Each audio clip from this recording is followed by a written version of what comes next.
Para aqueles que leram o livro de Gálatas, tem dois versículos que parecem conflitantes no capítulo 6.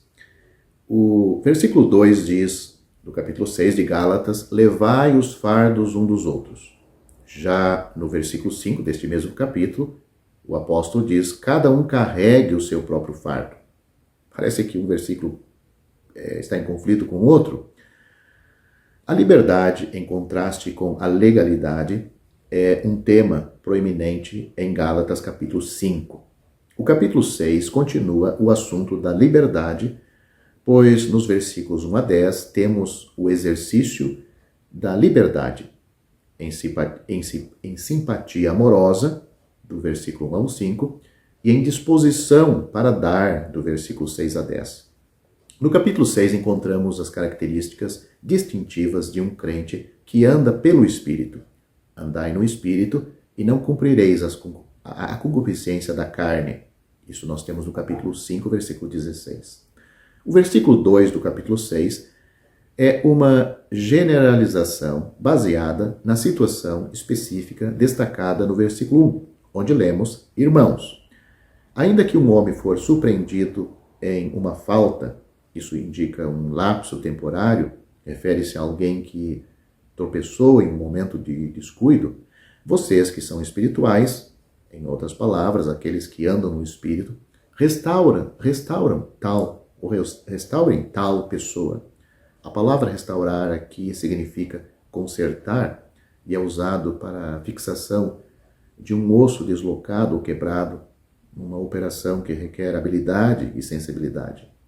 O versículo 2 segue, carregai, aí no grego está no presente contínuo, significa suportar como um fardo, então carregai os fardos uns dos outros, na forma de enfermidades, aquilo que é pesado demais para os indivíduos suportarem.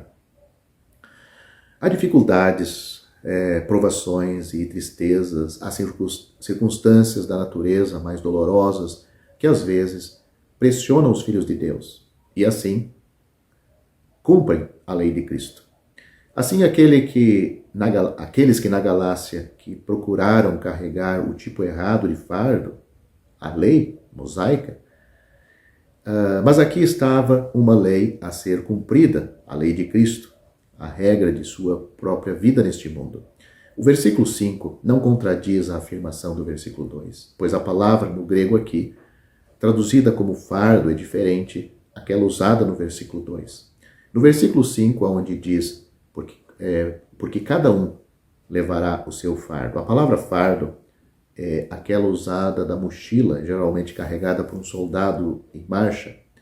De fato, é empregada para descrever o fardo que Cristo coloca sobre cada um dos seus discípulos, porque o meu jugo é suave e meu fardo é leve, disse ele em Mateus capítulo 11, versículo 30. A palavra fardo é usado aqui no sentido de responsabilidade e o tribunal de Cristo está em vista. O porquê remonta ao versículo 4. Quando o trabalho de um homem é finalmente posto à prova, ele mesmo deve suportar a avaliação do Senhor sobre isto.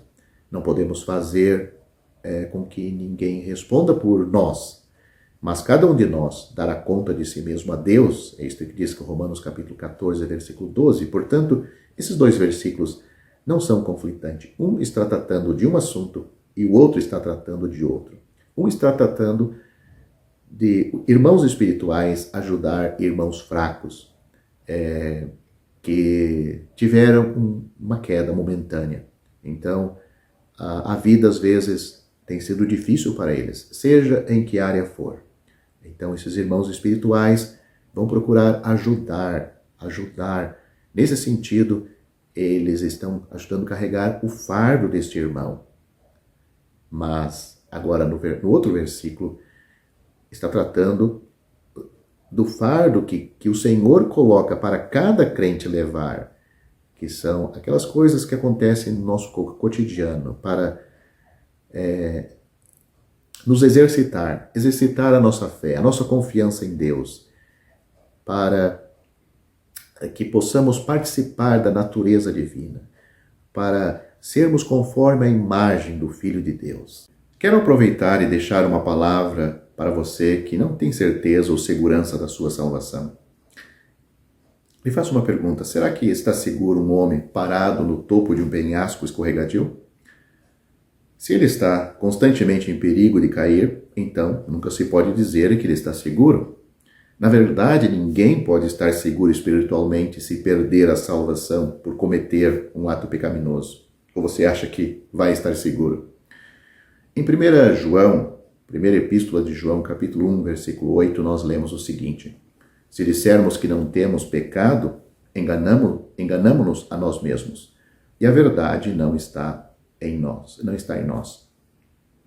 É bom notar que a palavra pecado está no singular, a palavra pecado aqui neste versículo, pois João está falando da natureza, da raiz, e não dos frutos, ou seja, os pecados. Ele está falando da natureza caída, a natureza, o pecado, e não os pecados, os seus frutos. Observe também o tempo presente no grego da palavra ter.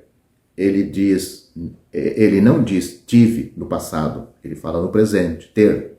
João não está se referindo à vida pecaminosa passada enquanto não convertidos, mas o estado presente em que os crentes ainda têm pecado à natureza. Ninguém chega a um ponto na vida em que está livre do pecado. Não existe tal coisa como um crente vivendo em um estado sem pecado. E, portanto, não será possível para um crente estar seguro, sem perder a salvação, se depender dele estar sem pecado, a natureza. Isso só ocorre na hora da morte ou com a vinda do Senhor Jesus no arrebatamento. Jesus disse: as minhas ovelhas ouvem a minha voz, eu as conheço e elas me seguem. Eu lhes dou a vida eterna e nunca perecerão, nem ninguém as arrebatará da minha mão. João capítulo 10, versículos 27 e 28. Não há condições observadas neste texto, apenas declarações de fato absoluto. As ovelhas são de Cristo, elas ouvem a sua voz, ele as conhece, elas o seguem. Ele lhes dá a vida eterna, elas nunca perecerão e ninguém as arrancará de sua mão. Ele não diz: se as ovelhas ouvem a minha voz, elas são realmente minhas ovelhas. Ele não diz também: se as ovelhas me seguem, eu lhes darei a vida eterna. Elas não se tornarão suas ovelhas ouvindo sua voz e não recebem a vida eterna seguindo-o. Uma transação ocorreu anteriormente que já as tornou suas ovelhas. O Senhor Jesus disse no versículo 29 que a transação ocorreu quando seu pai deu, note, esta palavra está no passado, as ovelhas a ele. João capítulo 10, versículo 29. Agora que eles ou elas pertencem a Cristo, é de se esperar que as ovelhas façam o que as ovelhas geralmente fazem. Elas conhecem a voz de seu pastor e seguem sua liderança. Elas não seguirão nenhuma outra voz. Ele deixou isto claro nos versículos 4 a 5. As ovelhas o seguem, porque conhecem a sua voz, e não seguirão o estranho, mas fugirão dele, porque não conhece a voz dos estranhos. Jesus disse: eu sou a porta, se alguém entrar por mim, salvar-se-á, ou será salvo, e entrará e sairá e achará pastagens. É uma figura de uma ovelha. João capítulo 10, versículo 9. Alguns defensores da segurança condicional sobre a salvação argumentarão que podemos seguir o Senhor Jesus hoje e seguir outra pessoa amanhã. Se assim for, devemos nos arrepender e começar a seguir o Senhor novamente.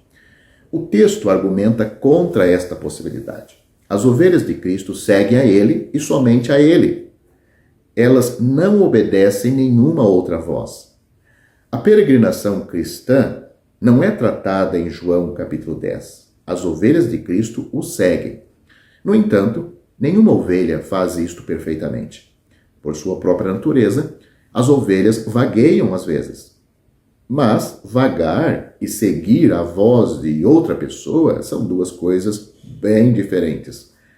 O que acontece quando as ovelhas vagueiam? E se elas não seguirem sua liderança o tempo todo, o que acontece? se vagueiam e não seguem a sua liderança o tempo todo, elas ainda são propriedades do pastor? Elas ainda são suas ovelhas? Elas ainda estão sob seus cuidados? Sim. Quando elas vagueiam, o pastor realmente as estimula, junto com seu cajado, a seguir na direção certa novamente. Mesmo se elas vagueiam longe, ele vai atrás das ovelhas, porque elas são suas ovelhas. Mas não há nenhuma sugestão neste texto de que podemos vagar e ficar perdidos e necessitados de salvação mais uma vez. Isto implicaria que Cristo é incapaz de manter aqueles sob os seus cuidados. Poderíamos ter esperado que o Senhor Jesus dissesse no versículo 24, aí de João capítulo 10, as minhas ovelhas ouvem a minha voz e me conhecem. Em vez disso, ele disse, eu as conheço. Porque ele está enfatizando a segurança das ovelhas, seu conhecimento delas é mais importante do que seu conhecimento dele, ou seja, o conhecimento dele pelas ovelhas é mais importante do que o conhecimento das ovelhas dele, em relação a ele. Porque Cristo conhece suas ovelhas, ele nos guardará e protegerá. O uso da palavra mão, aqui no texto, na declaração do Senhor, ninguém as arrebatará da minha mão, não está enfatizando tanto uma mão física, de 5 dedos, que envolve o crente, mas sim o fato de que as ovelhas estão sob os seus cuidados e custódia. As ovelhas pertencem a ele. O fato de que ninguém os arrancará de sua mão indica pelo menos 2 coisas. Primeiro, não há ninguém poderoso o suficiente para levar suas ovelhas. Ao contrário do mercenário, dos versículos 12 a 13, é por isso que ele, o Senhor, pode dizer, eles nunca perecerão, ou elas nunca perecerão, no versículo 28. Segundo, as ovelhas nunca se tornarão propriedade de ninguém, mas sempre pertencerão a ele. Os falsos ensinadores geralmente ignoram a ênfase desta passagem na propriedade minhas ovelhas, meu Pai que mas deu elas. E, portanto, perdem detalhes importantes. Além disso, eles costumam argumentar que, embora ninguém mais possa nos tirar da mão de Cristo, podemos nos retirar voluntariamente. Isso adiciona ao texto o que não está lá. Jesus não disse, ninguém mais as arrebatará da minha mão.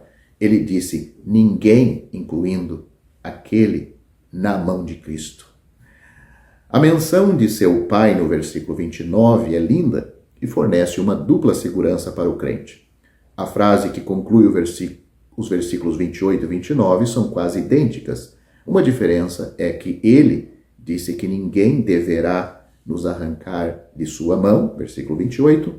Ele acrescenta que ninguém pode nos arrancar da mão de seu Pai, no versículo 29. Nenhuma ovelha se perderá, porque nenhuma ovelha pode se perder. Ele é tão forte que as ovelhas nunca precisam temer. Jamais pereceremos. Nos foi dada a vida eterna. Estamos nas mãos divinas, porque pertencemos ao bom pastor. O Senhor Jesus Cristo disse, quem ouve a minha palavra e crê naquele que me enviou, não entrará em condenação, mas passou da morte para a vida. Ele também disse, Deus enviou seu Filho ao mundo, não para que condenasse o mundo, mas para que o mundo fosse salvo por ele. Quem crê nele não é condenado, mas quem não crê já está condenado. Só tem 2 classes aqui, os que creem e os que não creem. Aqueles que creram no Senhor Jesus estão salvos, seguros, eternamente seguros. Aqueles que não são salvos, eles nunca mudaram a sua situação, eles não tinham uma outra situação, eles tinham só a situação de condenados. É assim que você está se você não está salvo. Você não precisa praticar nenhum pecado para ser condenado ao inferno. Cristo veio salvar você porque já está condenado. Você já tem pecado suficiente, não precisa praticar mais nenhum.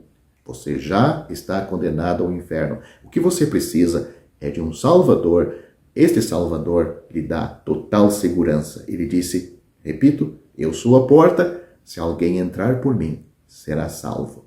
O apóstolo Pedro disse, em nenhum outro há salvação, porque também debaixo do céu nenhum outro nome há dado entre os homens, pelo qual devamos ser salvos. Só por Jesus é que nós somos salvos.